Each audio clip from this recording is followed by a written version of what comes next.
Hello दोस्तों, this is Vishakha Daga coming up with next round of economy simplified, जहाँ पे economy के कुछ basics we are gonna discuss today because एक current affairs के टॉपिक को we want to talk about, that is standard deposit facility. तो उसके लिए फर्स्ट ऑफ ऑल हम इंडियन मॉनेटरी पॉलिसी सिस्टम के कुछ बेसिक्स इस वीडियो में जानेंगे। बढ़ते आगे और सबसे पहले देखते हैं, to understand standard deposit facility you need to understand what is money supply. Now, money supply is nothing but it is total stock of all money held by public.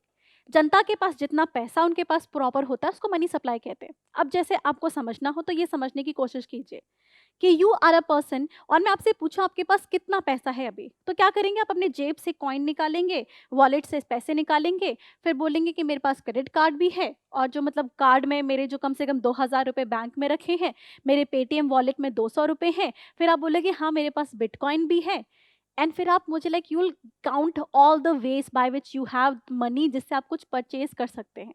I was just standing in market and ask you क्या हम खरीद सकते हैं और आपने मुझे पैसे गिना दिए कौन कौन से हैं।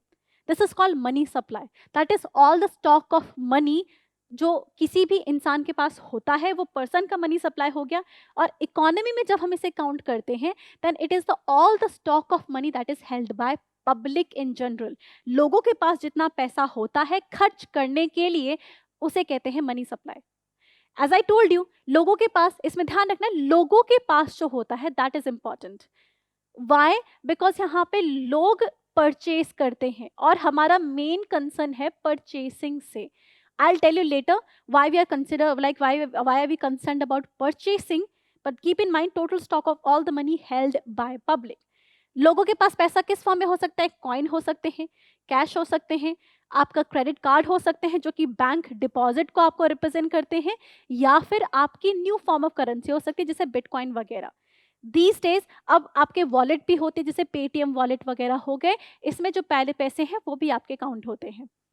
Keep in mind this is the money held by public and this is in two form. एक तो आपकी करेंसी वाली फॉर्म हो गई, हमने ये देख लिया आपके ये करेंसी या बिटकॉइन इज अ करेंसी। दूसरा इन फॉर्म ऑफ डिपॉजिट, और ये जो आपका डिपॉजिट होता है इसमें दोनों आते हैं, टाइम डिपॉजिट एंड आपका जो करंट डिपॉजिट होते हैं दोनों आते हैं। ठीक है, time deposit and demand deposit इसमें आपके दोनों आते हैं। ध्यान रखिएगा, डिमांड डिपॉजिट वो होते हैं कि ऑन डिमांड आप विड्रॉ कर सकते हैं। जैसे आपके बैंक में जितना पैसा है आप एक चेक साइन कीजिए, नेक्स्ट डे बैंक को आपको उसको इनकैश कर बैंक को उसको आपको इनकैश करके पैसे देने होंगे। This money that you can withdraw like this is called demand deposit. However दूसरे तरीके का मनी होता है डिमांड डिपॉजिट, मतलब वो 5 साल की सेफ्टी डिपॉजिट, 7 ईयर की सेफ्टी डिपॉजिट, अपने मेच्योरिटी पीरियड से पहले आप उसे नहीं निकाल सकते, निकालना चाहोगे तो आपको पेनल्टी पे करनी पड़ेगी।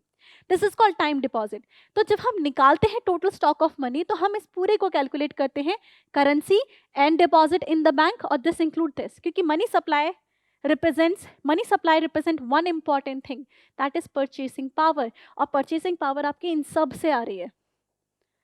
Now keep this in mind, जब हम मनी सप्लाई बात करते हैं तो पब्लिक का मतलब होता है ऑल दी एंटिटीज जो भी खरीद फरोख्त आपकी कर सकते हैं, जैसे कोई इंडिविजुअल हो गया, कोई कंपनी हो गई, कोई आपकी ट्रस्ट हो जाती है, या फिर आपकी पॉलिटिकल पार्टीज हो सकती हैं।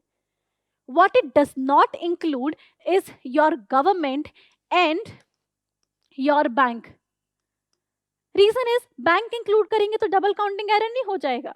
आपने बोला कि बैंक में मेरे 2,000 रुपये हैं, जब हम बैंक का पैसा गिनने जाएंगे तो हम वो 2,000 रुपये फिर काउंट कर लेंगे, और बैंक में तो इतने सारे लोगों का पैसा है, उनका पैसा तो हम ऑलरेडी काउंट कर चुके हैं ना। So we avoid bank, and on the other hand we avoid government because government is the creator of money.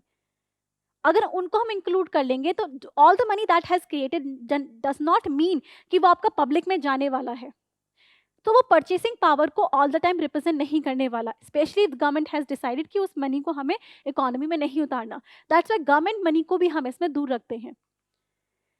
So this is understanding money supply, जिसके ऑल कॉन्सेप्ट है M0, M1, M2, M3, जिसको हम already discuss कर चुके हैं, and that is available on the forum IAS platform. आप उसे जाके ढूंढ सकते हैं, आपको वीडियो मिल जाएगी। बात करते हैं why did I discuss money supply, because I was concerned what money supply does. Money supply represents a purchasing power in an economy. Example ले लो, अगर आज आप मार्केट जाते हो और आपकी जेब में सिर्फ 100 रुपए है, आप क्या खरीदोगे? 2-3 पेन ले आओगे या फिर आधी किलो फ्रूट्स लेकर आ गए। नेक्स्ट है आपकी जेब में कोई 1000 रुपए डाल दे, तो आप ऐसे चौड़े होके घूमेंगे। क्यों? 1000 रुपए में आप ज्यादा खरीद सकते हैं, and you are feeling sense of power in you. Why? Because your power has increase. And which power? Purchasing power. अब आप और महंगे फ्रूट, एक्सोटिक फ्रूट्स लेकर आएंगे। Why? Because simply your purchasing power has increased, and this is a result of money supply. When money supply increases, the purchasing power increases, means the demand of the product increases. जब आपके पास 100 रुपए थे, आप exotic product नहीं खरीद रहे थे, आपकी इनकम बढ़ गई। Now the seller in their knows की महाशय की इनकम बढ़ चुकी है, ऐसे ही 4-5 लोग और हैं, उनकी इनकम बढ़ गई है, तो अब इनका मतलब जो डिमांड इनकी प्रोडक्ट की बढ़ चुकी है, तो क्या करेंगे? अपनी कंपनी को एक्सपेंड कर देंगे। So result of money supply is purchasing power. Purchasing power increases the demand, and demand की वजह से क्या होता है? प्रोडक्शन बढ़ती है। प्रोडक्शन बढ़ती तो एम्प्लॉयमेंट जनरेट होती है और उससे इकोनॉमिक ग्रोथ होती है सोसाइटी में। However, on the other hand, इसका एक डाउनफॉल भी होता है। If production is not equal to demand, demand अगर आपकी ज्यादा हो जाती है तो सोसाइटी में हो जाता है इन्फ्लेशन। जो आपकी अनियन मिल रही थी 50 रुपए किलो, वो 100 रुपए मिलेंगी। और अनियन के भाव बदलने से ना सरकारें बदल जाती हैं। We know the what happened in 1971 to 75, we know what happened to 2013। So a government always try to bring a balance. उसका कंसर्न होता है ग्रोथ को बढ़ाना, बट इन्फ्लेशन को बढ़ने नहीं देना। And that's why there comes a monetary policy to achieve the balance growth, कि प्रोडक्शन तो होती रहे, इतनी डिमांड हो कि प्रोडक्शन तो बढ़ती रहे, बट इतनी ना हो कि इन्फ्लेशन हो जाए। That's why comes into picture monetary policy system. So monetary policy is a policy through which the central bank regulate the money supply in the economy. इससे जो central bank है वो आपकी money supply को regulate करता है, right ना? कितना money आ रहा है और वो किस किस sector को जा रहा है। So policies through which the central bank regulates the money supply. कितना money society आपका economy में आ रहा है और जा रहा है, उन policies से, उस policy को हम कहते हैं monetary policy. राइट ना? और यहाँ पे जो हमारा सेंट्रल बैंक है RBI, so RBI intervene to regulate the money supply, कि अगर ज्यादा मनी सप्लाई कर दी तो डिमांड बढ़ रही है, तो आपकी इन्फ्लेशन बढ़ सकती है, इसलिए मनी सप्लाई कम करने की कोशिश करेंगे। Now what is more important in here is instrument through which it is done. हम यहाँ उनको पढ़ने की कोशिश, मतलब दीज आर मोर इंपॉर्टेंट। तो what is monetary policy? Policy through which central bank regulate the money supply in economy. और वो मनी सप्लाई को 3 तरीके से रेगुलेट करता है, या तो उसकी अवेलेबिलिटी बढ़ा दे या कम कर दे। जैसे एग्जांपल आ गया आपके open market operation, which I already discuss in previous video, आप उसे सर्च कर सकते हैं, जहाँ पे गवर्नमेंट क्या, जो आरबीआई है वो गवर्नमेंट के बॉन्ड बेचता है, तो मार्केट में बॉन्ड चले जाते हैं और बॉन्ड के बदले पैसा आरबीआई के पास चला जाता है, तो मनी सप्लाई कम हो जाता है। एंड यूज डिटरमाइन करे, जैसे गवर्नमेंट डिसाइड कर दे कि कम से कम 18% जो लोन है बैंक को वो एग्रीकल्चर को देना पड़ेगा, सो एग्रीकल्चर में मनी सप्लाई बढ़ जाएगी। या फिर कॉस्ट ऑफ क्रेडिट बढ़ा दे, कि बैंक ने क्या किया, रेट बढ़ा दिए, जिस रेट पे वो आपका लोन दे सकता था। जैसे पहले 4% पे आरबीआई बाकी बैंकों को लोन दे रहा था, नाउ इन रिटर्न 4% पे जो बाकी बैंक है वो फाइनल कस्टमर को 6% पे लोन दे रहे थे। लेकिन जब अगर आरबीआई ने ही 6% पे बैंक को लोन देगा, तो बाकी जो बैंक है वो कस्टमर को 8% पे लोन देंगे, तो कॉस्ट ऑफ क्रेडिट बढ़ गया। और जब लोन महंगा हो गया तो लोग लोन लेने नहीं जाएंगे ना, और जब लोन लेने नहीं जाएंगे तो मनी सप्लाई क्या हो जाएगी, कम। So what you do is to regulate the money supply, you use several instrument. So what is it is policy through which the central bank regulate the money supply, और regulation से 3 चीजों को regulate करता है, availability, end use and cost of credit। और उसके लिए जो instrument use करता है वो 2 तरीके के होते हैं, quantitative and qualitative। क्वांटिटेटिव से जनरल इकोनॉमी में जितना पैसा जा रहा है उसको रेगुलेट करते हैं, इसमें कोई सेक्टर को कंट्रोल नहीं करता, सारे सेक्टर को मनी सप्लाई होता है। जैसे bank rate at which bank money supply करेगा, जो सेंट्रल बैंक है वो मनी सप्लाई करेगा बैंक को। अब इसमें कोई कंट्रोल नहीं है कि बैंक किसको पैसा दे रहा है, नहीं, 4% है, बैंक चाहे किसको दे, इंडस्ट्री को दे, एमएसएमई को वगैरह। तो जब बैंक रेट बढ़ेगी तो पूरी इकोनॉमी को इम्पैक्ट होगा। This is quantitative measure. On the other hand qualitative वो होते हैं जो कि एक पर्टिकुलर सेक्टर को इम्पैक्ट करते हैं, क्वालिटी ऑफ लोन को इम्पैक्ट करते हैं।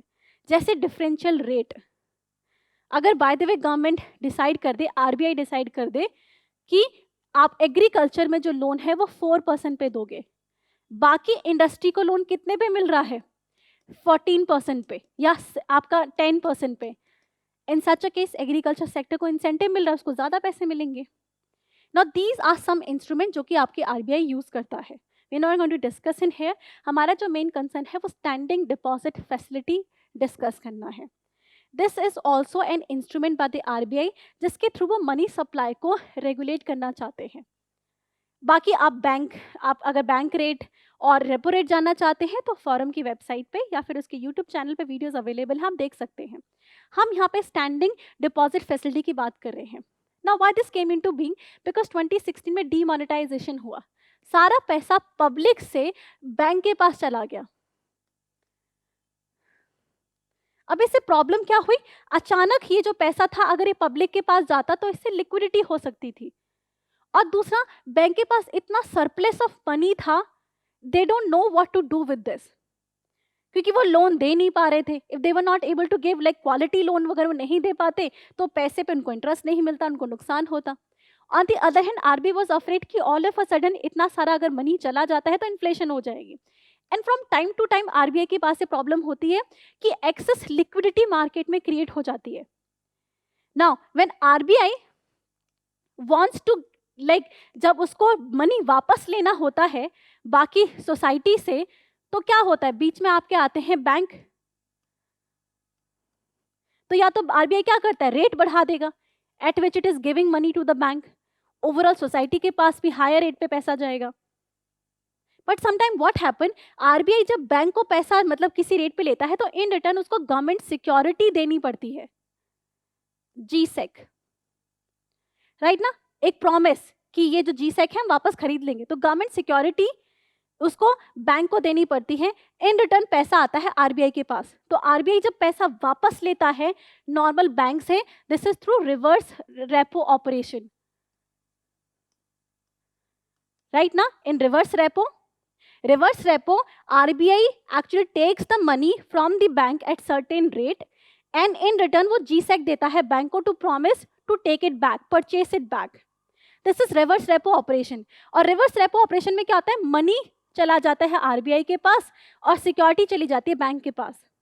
दिस इज हाउ आरबीआई आपकी सोसाइटी से मनी ले आता है, बिकॉज बैंक के पास इंसेंटिव है कि ज्यादा डिपॉजिट ले और इस डिपॉजिट को आरबीआई में डाल दे. सो जो डिपॉजिट है वो लोगों के पास नहीं जा रहा, उनको लोन नहीं मिल रहा.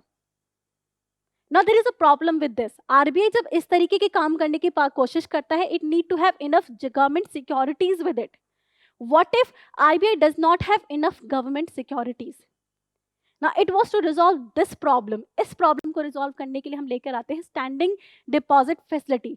दो प्रॉब्लम, एक तो जब बैंक के पास एक्स्ट्रा मनी है वो उसे कहीं पार्क करना चाहते हैं, दूसरा आरबीआई एक्सेस लिक्विडिटी को अपने पास मतलब रखना चाहता है, एक्सेस लिक्विडिटी को कम करना चाहता है, बट गवर्नमेंट सिक्योरिटी नहीं है. ना in such a case standard deposit facility आपकी हेल्प करते हैं. तो हम देखते हैं कि ये इस तरीके से आपकी हेल्प करता है कि in standard deposit facilities two things happen. First of all, bank अपना एक्स्ट्रा पैसा आरबीआई के पास रख सकते हैं. इनके पास एक्स्ट्रा पैसा है, ये लोन देना नहीं चाहते सोसाइटी में क्योंकि रिस्की सोसाइटी है. स्पेशली कोविड के टाइम हमारी सोसाइटी बहुत रिस्की हो गई थी, ज़्यादा इंडस्ट्री काम नहीं कर पाई थी. बैंक के पास पैसा तो है बट वो सोसाइटी में देना नहीं चाहते. Even RBI does not want कि अनस्क्रूपलस मनी सोसाइटी में जाए. In such a case RBI is willing कि ये पैसा उसके पास आ जाए. But however in this case RBI said कि हम आपको रेट रिवर्स रेपो से कम ऑफर करेंगे and bank will give that. Because क्यों, क्योंकि वो सोसाइटी में लोन नहीं देना चाहते और एक्स्ट्रा मनी भी अपने पास रखना नहीं चाहते, बिकॉज उनको interest rate, they want something to earn. On the other hand RBI says that कि I will not ask collateral, like I will not give collateral for this. तो आरबीआई कितना भी जो मनी है वो आपकी इकोनॉमी से सक कर सकता है. RBI can take as much as money it want. तो यहाँ दो चीजें, एक तो बैंक कम रेट पे अपना पैसा पार्क करेंगे आरबीआई के पास, दूसरा आरबीआई को सिक्योरिटी भी नहीं देनी. आप ये बोलोगे बैंक ऐसा कर क्यों रहे हैं, बैंक ऐसा इसलिए कर रहे हैं बिकॉज वो सोसाइटी में पैसा नहीं देना चाहते, और आरबीआई इसलिए कर रहा है because it knows this extra liquidity has to be dealt with. तो ये आपके मॉनेटरी पॉलिसी ट्रांसमिशन में बहुत हेल्प करता है और आरबीआई को एक टूल प्रोवाइड करता है लिक्विडिटी ऑपरेशन कंडक्ट करने के लिए. This was understanding standard deposit facility. I hope this was clear to you. If that is the case, you need to like and subscribe the video. और नहीं तो comment section में अपने doubt डाल दीजिए. बाकी आपको मॉनेटरी पॉलिसी से रिलेटेड कोई भी डाउट हो तो आप फोरम हाइस के यूट्यूब चैनल पे सर्च कर सकते हैं. बैंक रेट, रेपो रेट वगैरह आपको सारी की सारी वीडियो वहाँ अवेलेबल हो जाएंगी. Thank you so much. Current Affairs by Forum IAS is an all-in-one program that covers the dynamic aspect of the syllabus from both prelims and mains perspective. Last year, we have helped more than 100 students crack IAS with our current affairs classes.